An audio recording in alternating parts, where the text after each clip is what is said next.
प्रधानमंत्री गृह मंत्री आ रहे हैं। भाई ये यहाँ का लोकतंत्र है, एक समाजवादी पार्टी के दूसरी समाजवादी पार्टी को बोलने नहीं दे रहा, ये तो यहाँ लोकतंत्र है। बोलने दो अपने साथी को, तुम्हारी पार्टी के लोग हैं, बोलने दो यार। ये कहूंगा कि काम तो डॉक्टर महेश ने कुछ करा ना। अगर ईवीएम में कोई मोदी की सेटिंग है तो जीतेगा ना, जीता ना। अब आ जाता हूँ मैं दूसरी बात पे। मैडम राहुल जी की बात रोकता हूँ, 1 मिनट हवाना जी। अगर किसी सीट से समाजवादी पार्टी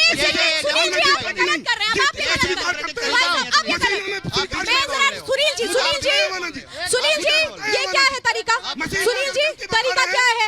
सुनील जी तरीका क्या है? मैं आपसे सवाल कर रही हूँ। आप क्यों नहीं पर्ची से मिलान करा रहे हो? भाई क्यों पर्ची से मिलान नहीं करा? क्यों पर्ची से मिलान नहीं करा?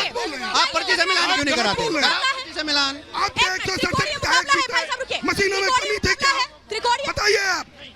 मेरा क्वेश्चन है नवीन भाटी जी। त्रिकोणीय मुकाबला है, आप लोग मानते हैं? कोई भाई साहब रुकिए। नहीं, कोई मुकाबला नहीं है। डॉक्टर महेश 10 वोट जीत रहे। क्या त्रिकोणीय मुकाबला है ऐसा आपको लगता है भाई साहब? त्रिकोणीय मैं बताऊंगा, सब ध्यान से सुनिए।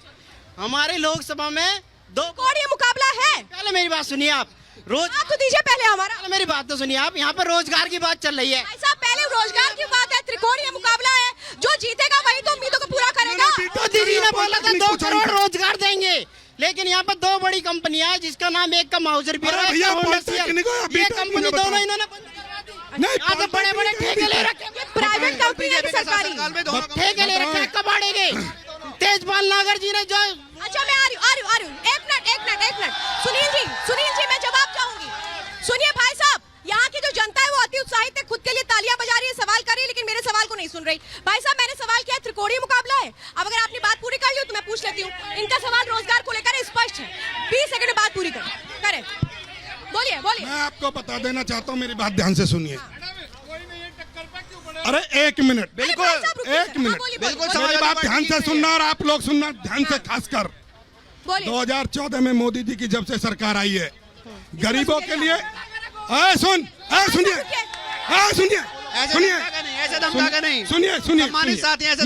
मित्र सुनिए, जनता को धमकाने मैं आपको ला रहा हूँ, मैं वही ला रहा हूँ। आप हिटलर मत बनो, आप हिटलर मत बनो। नहीं हिटलर मत बनो। मेरी बात सुनिए, मेरी बात बैठे हो आप। 2014 से ध्यान से सुन लीजिए। मोदी जी सब लोग शांत होकर सुनिए, तब कुछ सुन पाएंगे। हल्ला करने की किसी को जरूरत नहीं है। आप अपनी बात कहना, मेरी सुनिए। मैं तुम्हारी सुनूंगा। 20 सेकंड में बात पूरी करिएगा। जब से मोदी जी आए 14 से जितनी गरीबों के लिए योजनाएं बनी हैं, सबसे ज्यादा किस समाज को बनी है और किसको गई है? बताओ मुझे। मैं बताता हूँ। आपको गरीब रखा समाजवादी पार्टी ने। 2014 के बाद मोदी जी ने 3 क्षेत्रों में प्रयास विकास किया है। आपने शौचालय लिए, सीबीआई और आईटी की रेड। आप झूठ बोलते हैं। बीजेपी के 3 जवाई ईडी आईटी सीबीआई। बीजेपी के 3 जवाई ईडी आईटी सीबीआई। झूठ बोलते हैं। बीजेपी के 3 जवाई सारी योजनाओं का लाभ ये लोग ले रहे हैं। नवीन जी आपके पास आ रही हूं। आपको गरीब रखा कांग्रेस ने, आपको गरीब रखा समाजवादियों ने। अच्छा मैं एक बात पूछ रही हूँ, यहाँ की जो जनता है अगर वो जानती होगी, मुझे लगता है सुनील जी इस बात का आपको जिक्र करना चाहिए था कि बीजेपी के लिए शायद कोई भी पार्टी नहीं है, उनके लिए ज्ञान है। कोई भी जाति नहीं है, उनके लिए ज्ञान है। ठीक है, अब मैं जरा जनता से पूछना चाहूंगी, जो जनता यहाँ पर खड़ी हुई है। आ रही हूँ मैं आपके पास। नवीन जी आ रही हूँ, मुझे मत सिखाइए किससे पूछना है। आप रुकिए। सूर्य कुमार जी, मैं आपसे सवाल करना चाह रही हूँ। सवाल ये है कि क्या हमारे देश में जातियों में बांध करके राजनीति को ऊपर किया जाएगा? मैं बहुत स्पष्ट पूछ रही हूँ, या ये जाति बंधन कभी खत्म होगा? बिल्कुल, धन्यवाद। देखिए, भारतीय जनता पार्टी कभी भी राजनीति नहीं करती है जाति की। लोग ये जो बात करते हैं, ये कहते हैं ओबीसी के लिए, एससी के लिए, एसटी के लिए, और नरेंद्र मोदी कहते हैं ज्ञान के लिए, गरीब, युवा, अन्नदाता और नारी के लिए। आपको बताना चाहता हूं श्वेता जी, यदि रोशनी मेरी बहन को पक्का मकान, उनको इज्जत घर मिला, तभी मेरी रेशमा बहन को भी इज्जत घर मिला। और मैं आपको बताना चाहता हूं, कभी मेरे सलीम को मिला पक्का मकान, तभी मेरे सुरेश को मिला पक्का मकान। अन्नदाता माई बाप जो है। बस सुनिए, ये सूर्या जी ने बोला है सबको सबका साथ विकास हो रहा है। जरा मैं पूछ रही हूँ, सबका साथ सबका विकास कितना आपके साथ हुआ और क्या कुछ अब आप सोच रहे हैं? आपके लिए अहम विषय क्या है गौतम बुद्ध नगर के? मैडम अहम विषय ये है, सबका साथ सबका विकास के तहत जितना काम अदर कम्युनिटी में हो उतना ही मुस्लिम और अल्पसंख्यक समुदाय के लिए। एक सबसे बड़ा सवाल मैं बता रहा हूँ, अल्पसंख्यक समुदाय सामने ही रहता है। हम पूरे 5 साल समाजवादी सरकार में एक इंटर स्कूल के लिए भागते रहे, लेकिन जैसे इनके समाजवादी के गुंडों ने उन्होंने जवाब कर रखा था। समय कम है, जवाब सरकार ने उस स्कूल को बनाने का काम। नवीन भाटी जी मैं कहूँगी 30 सेकंड बोलिए। सवाल तो पूछे पहले। सवाल पूछ लिया उनको, ना स्कूल मिला ना रोजगार मिला। बोलिए। तुम्हारा ध्यान ही नहीं था मित्र ना स्कूल ना यहाँ। रोजगार, कुछ नहीं था। ध्यान रखो, ध्यान। सवाल ये, इस क्षेत्र के जो सांसद हैं, हाँ। बहुत ध्यान से सुनना, केवल 30 सेकंड में बोलना। हाँ। इनके अपने पहले तो मैनिफेस्टो ये बता दें, शिक्षा, स्वास्थ्य, रोजगार की कोई जगह मैनिफेस्टो में नहीं उन्होंने है। आपकी सरकार के लिए बीजेपी के पूछा। साथ। आप गलत आपकी कह रहे सरकार के हैं। लिए। आयुष्मान कार्ड चल रहा है सबसे बड़ा। सुनील जी रुक जाइए भाई। मेरी सुनो। सुनील जी इस जिले बात के करने सांसद दीजिए। केंद्र में मंत्री रहे, उनके क्योंकि अपने हॉस्पिटल हैं, उसने यहाँ सरकारी अस्पतालों का बेड़ा गर्क कर दिया, अपनी नहीं है हॉस्पिटल चलानी है। आप भी तो ले नहीं, यहाँ आपने के लोकल आप- बच्चों के लिए किसी के हॉस्पिटल जो नहीं है। पढ़े लिखे योग्य बच्चे हैं, भैया, इनके उनके नहीं है। कंपनियों पे बोर्ड लगवा दिया कि 200 किलोमीटर दूर के लिए जाएंगे। इनके नहीं ये है। इस क्षेत्र के सांसद की उपलब्धि है। ये जो युवा ये इस इसका क्षेत्र सवाल के अभी सांसद भी की नहीं समझ उपलब्धि है। पाए हैं। ये इस क्षेत्र के राहुल जी, सांसद की इसका जो उपलब्धि है। सवाल का जब सवाल और उसके है, बाद भी वो वोट नहीं मांगने समझ लायक पाए। है। जी, वो कह रहे हैं कि आपके वक्त में रोजगार और शिक्षा स्वास्थ्य नहीं था। नहीं है। इसका जवाब आप दीजिए। सेवा का है। नवीन जी, उनका इसका सवाल नहीं समझ पाए। डॉक्टर महेश ने किसी को ये इंजेक्शन बस लगाया हो। कमी है। भैया ये तो भैया नकली नवीन डॉक्टर और जी, असली डॉक्टर के बीच की लड़ाई है। तो यार हमें भी ये देखो समाजवादी मित्र पार्टी बोल में रहे हैं। आपस में बोलने नहीं दे रहे। बोलिए बोलिए राहुल जी बोलिए।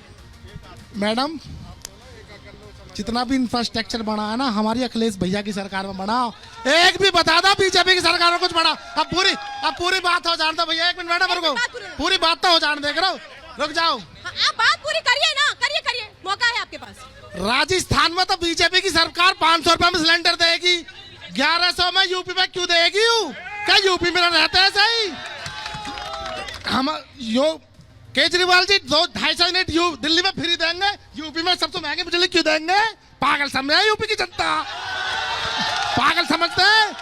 अब जनता जाग गया इनके चक्कर में ना रही हिंदू मुसलमान के में। इनकी हवा लिकट चुकी है, अब लिकट राहुल जाएगी हवा। जी एक सवाल मैं यहाँ करना चाहूंगी, मैं सभी से करना चाहूंगी। पूछो ना इनसे मैडम, सिलेंडर 500 का यूपी में क्यों नहीं है? पूछो, आप पूछो मैडम प्लीज। करना चाह रही हूँ, पूछो, आप सबसे करना चाह रही हूँ। यहाँ जो मेरे गेस्ट हैं उनसे करना चाह रही हूँ, उनसे पूछो। क्योंकि 500 आज रुपए एक का बहुत सिलेंडर अहम क्यों नहीं विषय है है। हमें? मैडम, अहम विषय है। मैडम, एक आप मिनट, आप मुख्य विषय पे तो आई नहीं। राहुल जी, और पूछिए यहाँ आप, पे मैं सुनील 500 रुपए में यूपी में सिलेंडर क्यों नहीं है मैडम? आप सबसे एक सवाल कर मैडम, रही हूँ। आप पहले बीजेपी से मुझे पूछो। बात बताइए, यहाँ पर पहले जिन ये लोगों पूछो के 500 घर रुपए हैं, में यूपी में सिलेंडर क्यों जिन नहीं है? लोगों के अपने घर राजस्थान हैं, में क्यों है? जिन्होंने बुक किए, मैडम, आप पूछो इनसे। उनका क्या हुआ? पूछो मैडम इनसे। वो किसकी सरकार के वक्त में हुए? क्या किसी की सरकार ने भी उन फ्लैट बायर्स की समस्याओं का निदान किया जिन्होंने आज अपने घर के बाहर लगा दिया है नो रजिस्ट्रेशन नो वोट? बताइए, जवाब दीजिए। आप गठबंधन में जवाब दीजिए। देखिए, आज पूरे नोएडा एक्सटेंशन में बाहर बैनर लगे हुए और बीजेपी वालों की वहाँ एंट्री नहीं है। 2012 से 17 तक जमीन तो बिल्डर्स को उनको आप समाजवादी पार्टी ने दी, फिर क्यों दी गई? किस आधार पे दी? फ्लैट करिए, लेकिन आज तो इनकी सरकार है। मैं कहना चाहता हूँ इनकी सरकार है। क्यों दी गई? सवाल तो ये नवीन जी, आप थोड़ी बनने से पहले रजिस्ट्री हो जाती है क्या? फ्लैट बनने से पहले रजिस्ट्री हो जाती है क्या?